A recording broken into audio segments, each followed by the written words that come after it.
যে সুদের যে ক্ষতিকর প্রভাব এগুলো কিন্তু আমাদের বিজনেস স্কুলে শিখায় না, ইকোনমিক্স স্কুলে শিখায় না। আমাদের কোনো পাঠ্য বইতে সুদের কোনো ক্ষতিকর প্রভাব নিয়ে একটা লাইন পাবেন না, একটা লাইন।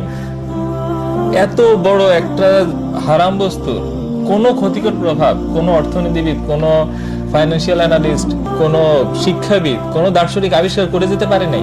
ব্যাপারটা কি এরকম? হওয়ার তো কথা না।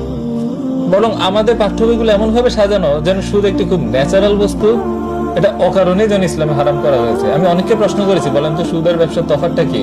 তফাৎটা পর্যন্ত ঠিক মতন বলতে পারেন। এবং সুদের ক্ষতিকর প্রভাব কি? না, আল্লাহ হারাম করেছে সেজন্যই নিষিদ্ধ। কিন্তু এটা যে আসলে আমাদের জন্য খারাপ, শুধু মুসলিম না, হিন্দু, মুসলিম, বৌদ্ধ, খ্রিস্টান, নাস্তিকের জন্য যে সুদ খারাপ, এই বয়ানটা আসলে কেউ তুলেই আনতেছে না। এমনকি এই ধরনের রিসার্চ পেপার পর্যন্ত পাবলিশ করা হয় না। জানেন যে রিসার্চ জগৎটা অনেকটা একমুখী। আপনি যদি ডারউইনিজমের এগেইনস্টে রিসার্চ করেন, আপনি যদি ট্রান্সজেন্ডারের এগেইনস্টে রিসার্চ করেন, এবং সুদের এগেইনস্টে রিসার্চ করেন, বড় বড় জার্নালগুলোতে আপনার আর্টিকেল পাবলিশ হবে সেই সম্ভাবনা নাই। আপনার বই আইভি লিগ ইউনিভার্সিটিগুলোতে পড়ানো হবে সেই সম্ভাবনা নাই।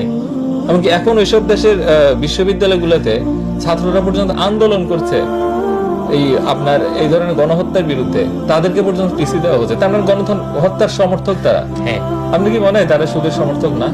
সেই জন্যই আমরা যত ইকোনমিক লিটারেচার দেখি এগুলো সব একমুখী, এবং সেখানে সব জায়গায় কি সুদকে একটা অর্থনীতির উন্নয়নের সাথী হিসেবে দেখানো হয়, অপরিহার্য একটা অংশ হিসেবে।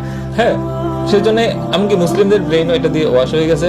সেজন্য মুসলিমরা এখন বলছে কি, সুদ ছাড়া দেশে চলা সম্ভব না বর্তমান যুগে, সেজন্য আমরা সুদকেই হালালাইজ করব। এরকম আমাদের টেন্ডেন্সি হয়ে গেছে যে মানে কেউ যদি বলে সুদ হারাম, তাকে বলে আচ্ছা বিকল্পটা দেখাও। তো এখন কিন্তু এটা বলে না যে আচ্ছা মিথ্যার বিকল্প দেখাও, কুফরির বিকল্প দেখাও। হ্যাঁ, কুফরি করা ছাড়া তো চলা সম্ভব না, কুফরির একটা ইসলামিক ভার্সন দেখাও। একমাত্র সুদের ক্ষেত্রে বলতে হবে যে না, মানে সুদ ছাড়াই যেন আমরা চলতে পারবো না। এইটা তো আমাদের পরাজয়। সবচেয়ে বড় দাসত্ব হচ্ছে সেটা, যে দাসত্বে আপনি নিজেও জানেন না আপনি দাস। যে সুদের যে ক্ষতিকর প্রভাব এগুলো